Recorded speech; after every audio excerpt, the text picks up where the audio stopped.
तो आज हम करेंगे there are some important questions of coordinate geometry that we are going to study today. First of all centroid क्या होता है वो देख लो। कोऑर्डिनेट ज्योमेट्री के कुछ इंपॉर्टेंट पार्ट जो हमने नहीं करे अभी तक discuss, and there are some important question जो कि एग्जाम में आ सकते हैं। तो first of all we will study about centroid. ठीक है, चैप्टर सबको आता है, बेसिक सबको पता ही है। सेंट्रॉइड क्या होता है? सेंट्रॉइड होता है ट्राइंगल का सेंटर। अगर आपसे पूछा जाए कि सेंट्रॉइड के कोऑर्डिनेट्स निकालो तो आप कैसे निकालोगे? ये अगर आपका ट्राइंगल है, इसका सेंटर जो होता है वो होता है सेंट्रॉइड।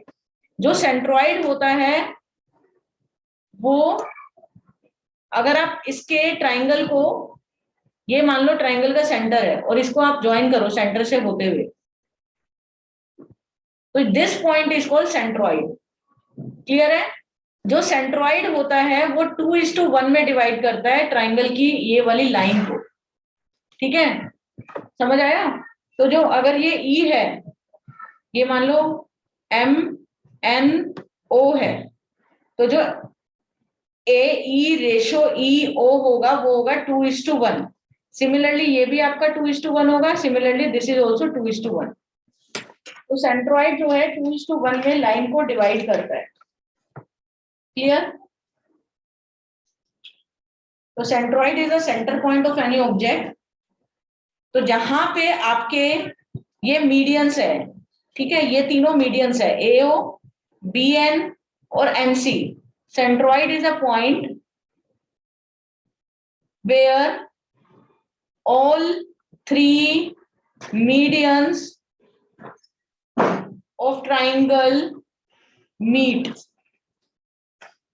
ठीक है, ट्राइंगल के जो तीनों के तीनों अगर आप मीडियन बनाते हो, ये तीनों पॉइंट्स हो गए O, M और N, ये तीनों मीडियन है AO, BN और MC। तो वहां का जो इंटरसेक्शन पॉइंट होगा that is called centroid. Is it clear? ठीक है, तो ये आपका सेंट्रॉइड हो गया। और सेंट्रॉइड किस रेशो में डिवाइड करता है? 2:1 में एक लाइन को डिवाइड करता है।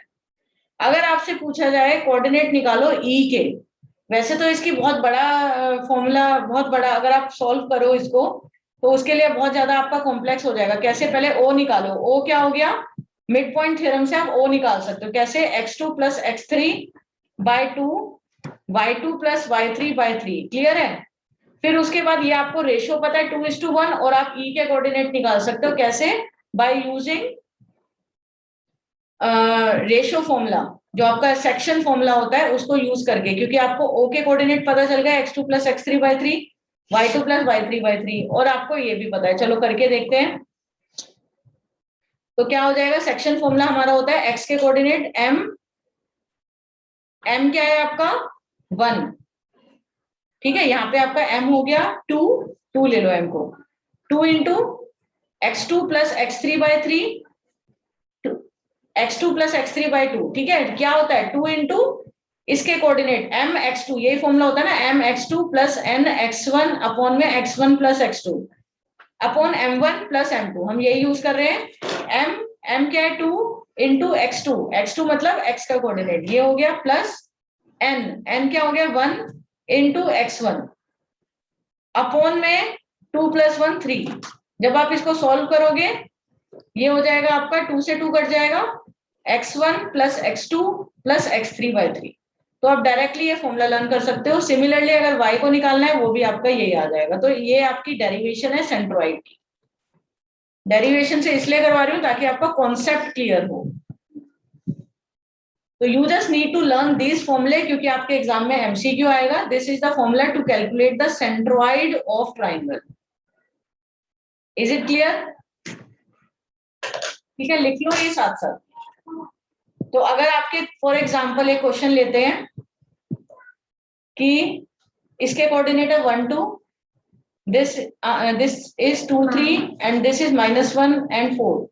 आपको सेंट्रॉइड निकालना है। सेंट्रॉइड के coordinate x = x1 + x2 + x3/3, y1 + y2 + y3/3। जल्दी से निकाल के मुझे बताओ कितना आएगा। तो ये आ जाएगा आपका 1 + 2 -1/3, 2 + 3 + 4/3। Is it clear? x1 ये होता है x1 y1, x2 y2, x3 y3, ठीक है। तो ये आ गया 3 - 1/3 कॉमा 3 + 2 5 + 4 9/3 2/3 और 3. So these are the coordinate of centroid.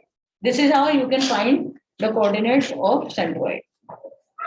अगर आपको ट्राइंगल के वर्टेक्स दे दिए तब तो आप इजीली निकाल सकते हो, लेकिन अगर मैं आपको ट्राइंगल के वर्टेक्स के बदले मिड पॉइंट्स दे दूं, ये क्वेश्चन आ सकता है एग्जाम में, ठीक है।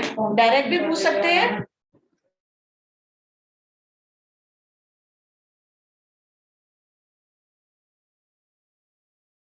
और डायरेक्ट भी पूछ सकते हैं और आपको मिड पॉइंट्स भी गिवन हो सकते हैं। तो इसके बेस पे एक क्वेश्चन ले लेते हैं एग्जाम में आए हुए क्वेश्चन से।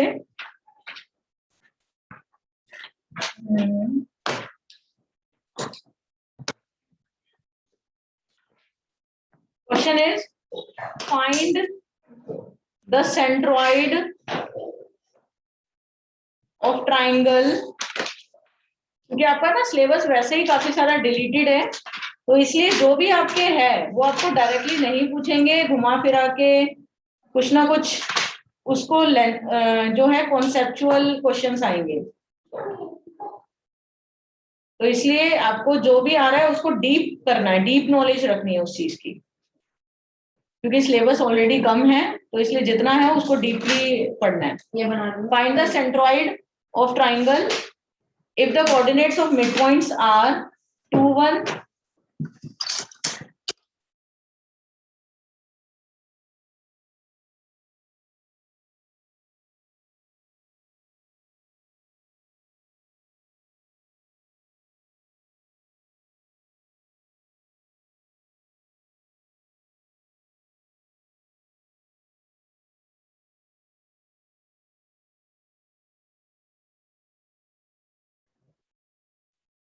2 1 -3 3 1 और -1, ठीक है। ये आपके तीन कोऑर्डिनेट्स हैं मिड पॉइंट्स के, और आपको सेंट्रॉइड निकालना है। तो ये आपका मान लो ए बी सी है। याद रखना हर एक क्वेश्चन का पहले डायग्राम बना लिया करो, डायग्राम बना के करोगे तो आपके लिए इजी रहेगा। इसके हो गए 2 1, ये मान लो -3 और 3 हो गया, और ये 1 और 1, ठीक है। ये आपके तीन कोऑर्डिनेट्स है, कोई भी आप ले सकते हो, इट्स नॉट कंपल्सरी, क्योंकि मेंशन नहीं है। आपको सेंट्रॉइड के कोऑर्डिनेट्स निकालने हैं। Is it clear? आपको निकालने हैं सेंट्रॉइड के coordinates. You need to calculate the coordinate of this point centroid. तो आप कैसे निकालोगे?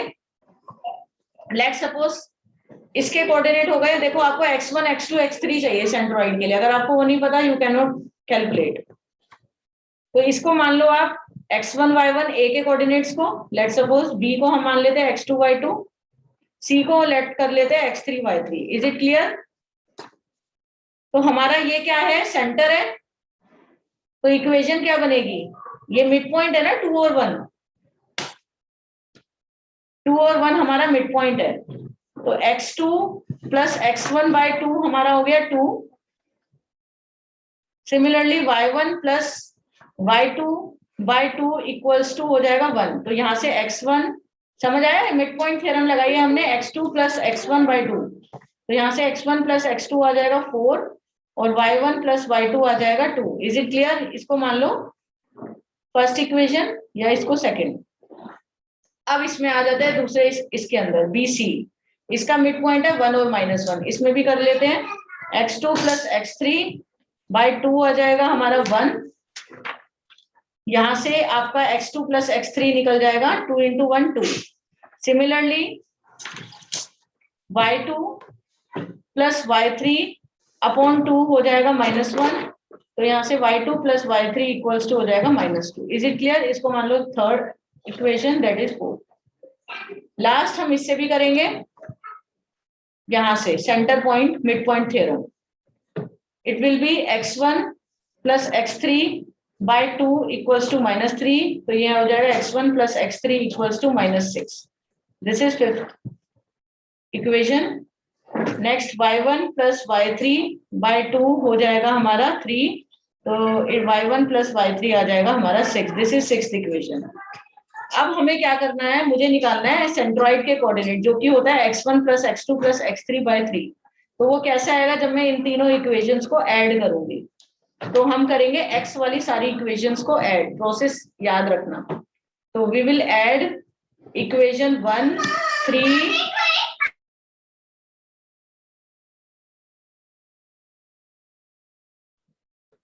1, 3 और 5 को हम ऐड करेंगे। तो आपका क्या आएगा, x1 plus x2 plus x2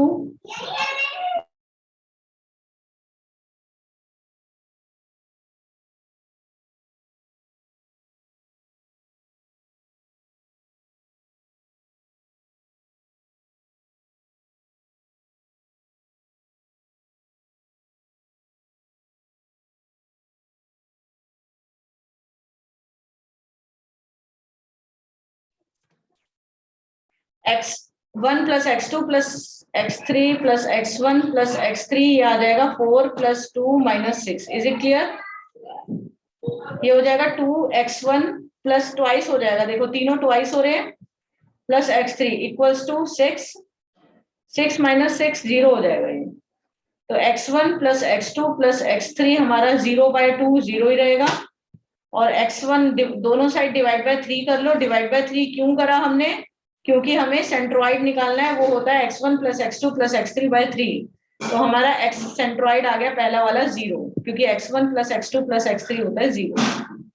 अब सिमिलरली सेम प्रोसीजर रहेगा, y के लिए भी सेम रहेगा। तो y के लिए क्या बन जाएगा आपका, ऐड करेंगे कौन कौन सी इक्वेशन को, सेकेंड, फोर्थ एंड सिक्स्थ को।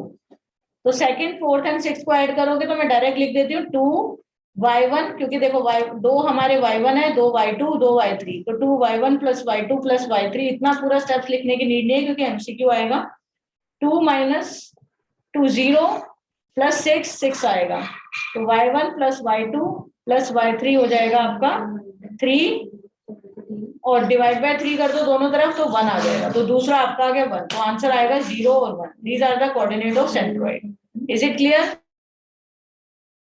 ठीक है, एक बार देख लो इसको।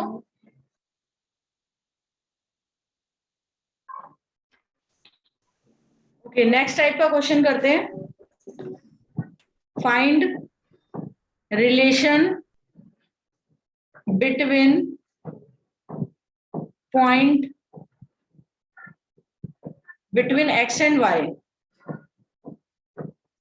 if point pxy is equidistant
do this question।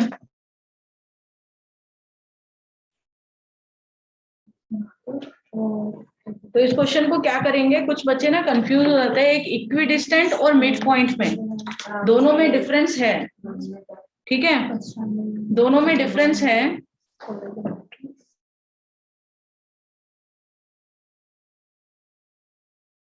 होता है, मिड पॉइंट होता है अगर ये दो पॉइंट्स हैं। कैलकुलेशन जानने की टाइम बनती है ना, वेरिएबल वगैरह बता रही हूँ।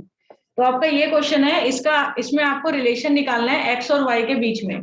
तो याद रखना, इक्वी डिस्टेंट में काफी बच्चे ये मिस्टेक करते हैं, इक्वी डिस्टेंट में मिड पॉइंट समझ लेते हैं। नहीं, इक्वी डिस्टेंट का मतलब होता है, अब जैसे ये ए बी सी है, इक्वी डिस्टेंट का मतलब है कि एक पॉइंट है ए जो कि इक्वल डिस्टेंस पे है, जैसे कि बी और सी से। फॉर एग्जाम्पल यहाँ पे दे रखा है पॉइंट पी है जिसके कोऑर्डिनेट है एक्स और वाई, जो कि बी और ए से इक्वल डिस्टेंस पे है। तो ए के कोऑर्डिनेट हो गए ए प्लस बी, और ये हो गया बी माइनस ए, और बी के कोऑर्डिनेट हो गए ए माइनस बी और ए प्लस बी। तो इसका मतलब ये है कि जो ए बी का डिस्टेंस है, मान लो अगर ये 5 सेंटीमीटर है तो ये भी डिस्टेंस 5 सेंटीमीटर होगा, दोनों का डिस्टेंस सेम है। क्या ये मिडिल पॉइंट है? मिड पॉइंट नहीं। मिड पॉइंट होगा तो आपको मेंशन करेंगे कि वो मीडियन या मिड पॉइंट ऐसा कुछ देंगे। यहाँ पे इक्वल डिस्टेंस है, तो डिस्टेंस फॉर्मूले से इक्वल डिस्टेंस जब भी हो तो हम ऐसे लिखते हैं P B equals to P A लिख दो। तो दोनों साइड का अगर आप स्क्वायर कर दोगे तो वो स्क्वायर रूट हट जाता है, ठीक है, तो आपको लगाने की जरूरत नहीं होती। तो ये हो जाएगा पी बी और P A. P B distance formula लगाएंगे पी बी के अंदर, तो A minus B minus x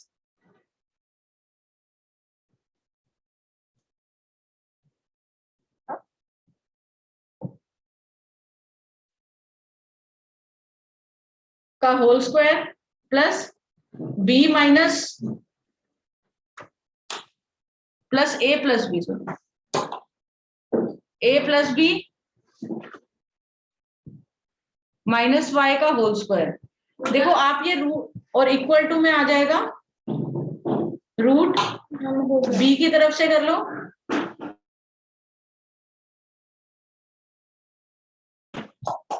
दूसरे वाला हो जाएगा आपका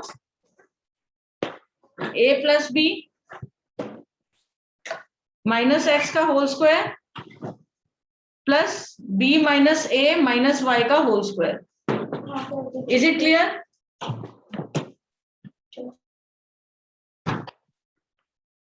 अब यहाँ पे अगर आप स्क्वायरिंग बोथ साइड करोगे तो ये दोनों रूट हट जाएंगे, तो आप स्टार्टिंग से ही ये रूट लगाने की नीड नहीं है।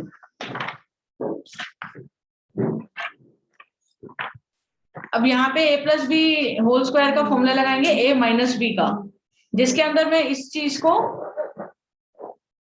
ये पूरा का पूरा हमारा ए हो जाएगा और ये बी हो जाएगा। तो ए का स्क्वायर प्लस बी का स्क्वायर, बी हमारा एक्स है, माइनस 2ab। सिमिलरली इसमें भी ए का स्क्वायर प्लस बी का स्क्वायर माइनस 2ab। ठीक है, इक्वल्स टू में जो आएगा वो मैं नीचे लिख रही हूँ। इक्वल्स टू में इसमें भी ए प्लस बी ए माइनस बी होल स्क्वायर की आइडेंटिटी लगेगी, ए प्लस बी ए का स्क्वायर प्लस बी का स्क्वायर माइनस 2ab। सिमिलरली ए का स्क्वायर प्लस बी का स्क्वायर माइनस 2ab। अब इसमें हमारा क्या क्या कट रहा है वो देख लो। कुछ हमारा कट रहा है, ए लेफ्ट साइड में भी ए प्लस बी होल स्क्वायर है, राइट साइड में भी ए प्लस बी होल स्क्वायर है, कट जाएगा। प्लस का वाई स्क्वायर लेफ्ट साइड है, प्लस का वाई स्क्वायर राइट साइड है, ऑलमोस्ट। प्लस का एक्स स्क्वायर लेफ्ट साइड है, प्लस का एक्स स्क्वायर राइट साइड है।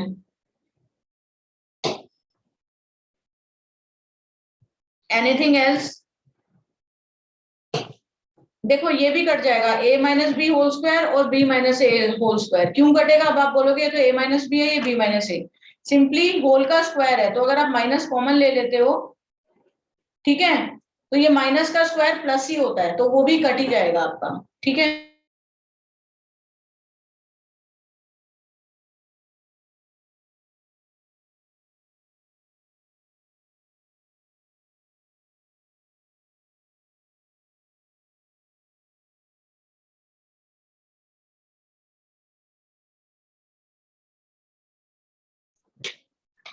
ठीक है, क्लियर है? Anything else?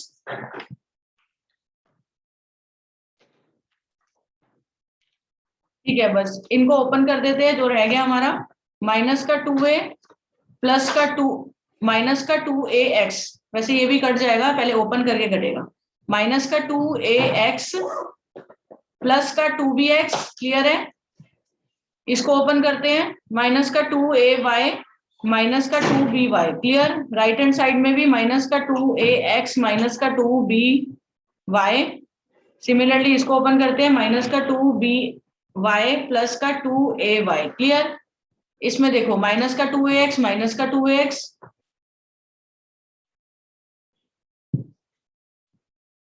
ये कट गया, ठीक है?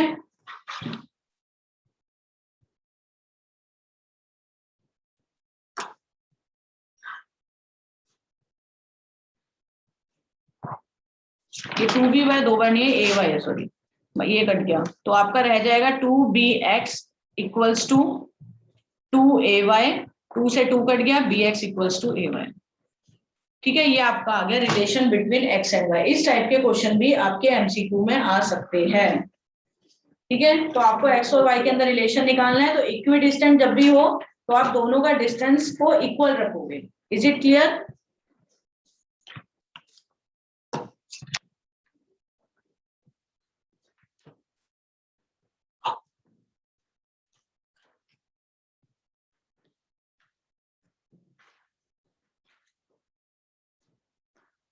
नेक्स्ट देखो कोलिनियर का। कोलिनियर में बेसिकली, कोलिनियर वैसे एरिया ऑफ ट्राइंगल से इजी हो जाता है, लेकिन एरिया ऑफ ट्राइंगल आपके डिलीटेड है। ठीक है, लेकिन मैं आपको एरिया ऑफ ट्राइंगल का भी फॉर्मूला कर लो तो बेटर रहेगा, क्योंकि होता क्या है, कोलिनियर का आपका ना दोनों वे से हो सकता है। तो कोलिनियर पे बेस्ड आपके क्वेश्चन आ सकते हैं। कोलिनियर कोलिनियर पहले होता क्या है वो मैं बता देती हूँ।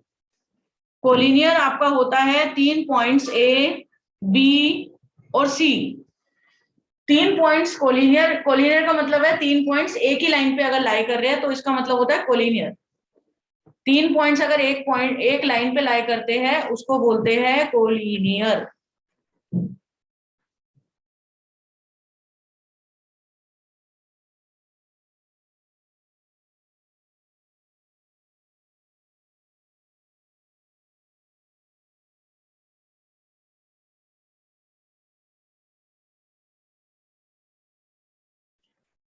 कोलिनियर का मतलब होता है कि 3 पॉइंट्स अगर एक लाइन में है उसको बोलते हैं कि कोलिनियर।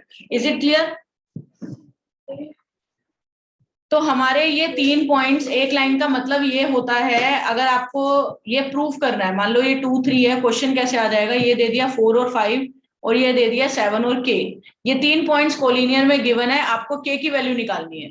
अब होगा क्या, आप करोगे कैसे, क्योंकि आपको एरिया ऑफ ट्राइंगल आता नहीं है, तो आप इसको करोगे कैसे। ए बी का डिस्टेंस, कोलिनियर का एक रिलेशन होता है जो आप याद रखना, ए बी प्लस बी सी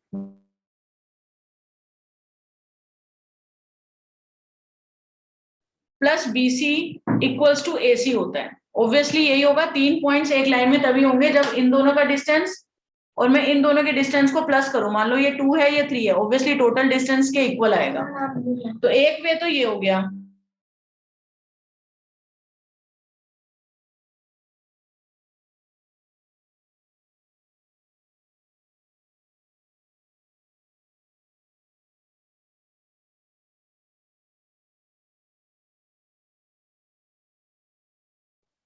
ठीक है, अगर 2 को प्लस करके A B plus B C अगर ए सी होगा तो आपका वो कोलिनियर होते हैं। तो इसमें वे क्या है, आप डिस्टेंस फॉर्मूला निकालोगे, ए बी का डिस्टेंस पहले निकालोगे, फिर बी सी निकालोगे डिस्टेंस फॉर्मूले से, फिर आप ए सी निकालोगे, उसको ए सी के इक्वल रखोगे और वो स्क्वायर रूट भी आएगा। ठीक है, फिर आप स्क्वायरिंग बोथ साइड करके करोगे, बहुत ही लेंथी प्रोसेस हो जाएगा। तो मैं आपको पर्सनली ये सजेस्ट करूंगी, हालांकि एरिया ऑफ ट्राइंगल आ नहीं रहा, एरिया ऑफ ट्राइंगल से ये क्वेश्चन आप अगर आप इस फॉर्म से करोगे तो you will take almost 5 minutes.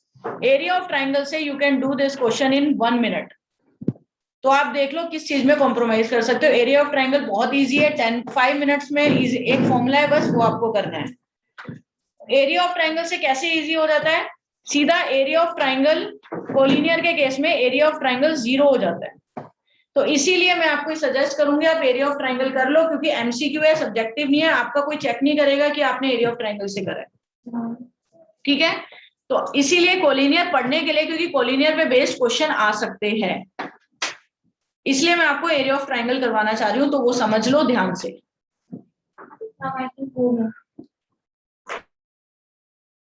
तो आप समझ लो एरिया ऑफ ट्राइंगल क्या होता है।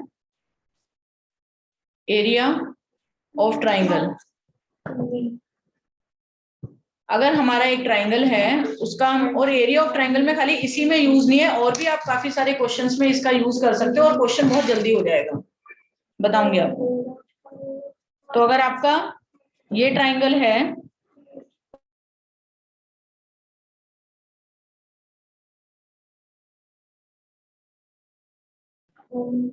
तो इसका हमारा कोऑर्डिनेट मान लो ये ट्राइंगल है, इसका एरिया कैसे होगा, इसकी मैं डेरिवेशन नहीं करवा रही आपको, ठीक है, डायरेक्टली बता रही हूँ, क्योंकि वैसे भी आपका ये सिलेबस में नहीं है।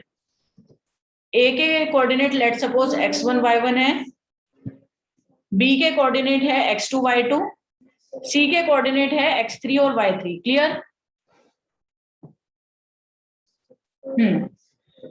तो area of triangle A B C, इसका फॉर्मूला होता है हाफ इनटू में, याद करने का तरीका देखो, यहां से शुरू करोगे और आप जाओगे एंटी क्लॉकवाइज डायरेक्शन में, तो हाफ इनटू x1 और मल्टीप्लाई करोगे एंटी क्लॉकवाइज में y वाले कोऑर्डिनेट्स का difference, y2 minus y3।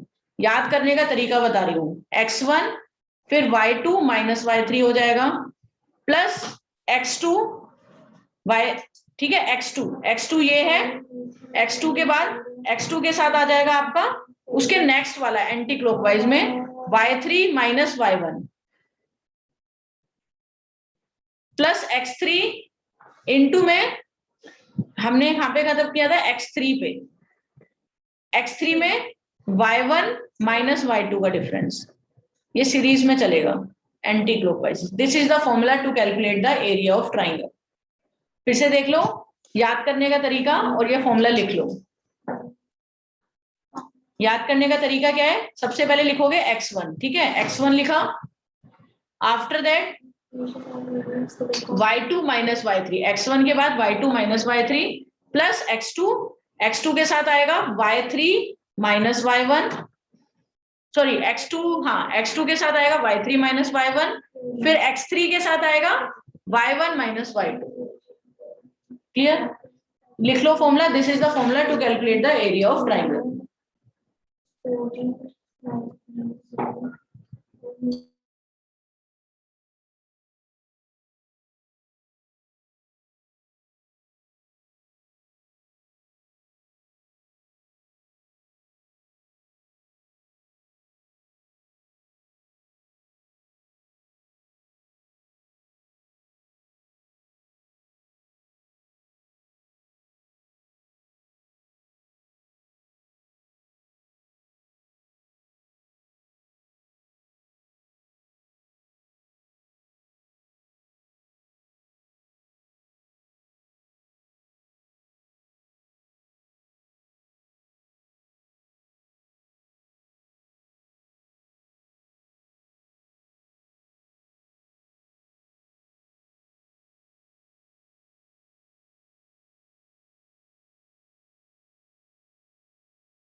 Okay, अब देखो इसकी एप्लीकेशन क्या होगी, इस पे क्वेश्चन आएगा, जैसे हम पहले क्वेश्चन आपको दिया था, ये वाला ही क्वेश्चन देखो सेम। ओके, क्वेश्चन देखते हैं। क्वेश्चन है आपका, for what value of k are the points 8, 1, 3 minus 2k and k minus 5 are collinear. एक कंडीशन लिख लो, बहुत इंपॉर्टेंट कंडीशन है कि area of triangle if points are collinear, अगर पॉइंट्स आपके कोलिनियर है, अगर पॉइंट्स आपके कोलिनियर है तो एरिया ऑफ ट्राइंगल हमेशा होता है 0, याद रखना, एरिया ऑफ ट्राइंगल 0, क्योंकि ऑब्वियसली ट्राइंगल के अंदर तीनों पॉइंट्स कोलिनियर कभी भी नहीं होते, एक लाइन पे कभी भी नहीं लाई करते, तो area of triangle in case of collinear is 0। Clear है? तो आप इसमें भी आप यही यूज करोगे।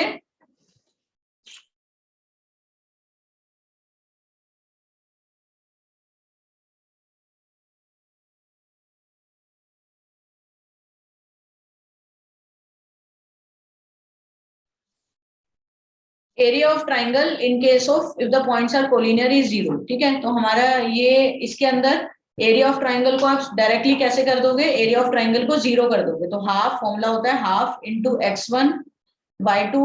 ठीक है, फॉर्मूला तो आपका ऊपर ही लिखा हुआ है, तो मैं फिर से फॉर्मूला लिख नहीं रही और आपको एग्जाम में भी लिखने की नीड नहीं है, तो सीधा हाफ इंटू x1 हो गया हमारा 8 into y2 minus y3, y2 क्या है आपका माइनस का 2k माइनस का y3 तो प्लस का 5 आ जाएगा। सीधा आपको वैल्यूज पुट करनी है, ये हो गया x1 y1 x2 y2 x3 y3, तो you just need to put the values directly. Okay, plus में x2 कितना है आपका 3 इंटू में y3 minus y1 minus 5 minus 1 plus का x3 y1 minus y2 1 plus 2k, directly आपको value और equal to 0, जैसे ही आपने इक्वल टू 0 किया तो ये 2 हट जाएगा यहाँ से, क्योंकि 2 इंटू 0 0, तो बस आपको इस इक्वेशन को सॉल्व करना है एंड आपकी k की वैल्यू निकल गई। इजी हो गया, कितना छोटा क्वेश्चन हो गया। सॉल्व कर लेते हैं, माइनस का 16k प्लस का 40 माइनस का 15, इसको सॉल्व कर लो, माइनस का 6 प्लस का 3 18 माइनस का 18 आएगा ये, plus k plus 2k square equals to 0, तो आपके क्वाड्रेटिक इक्वेशन बन जाएगी 2k square minus 15k plus 22 equals to 0। Middle term splitting से आप सॉल्व कर सकते हो, इसको मल्टीप्लाई करके 44 आना चाहिए, तो 11 और 4 इसके फैक्टर्स हो जाएंगे, minus 11k minus 4k plus 22 equals to 0, k की वैल्यू आ जाएगी आपकी 2 और 11/2। ठीक है, इजी।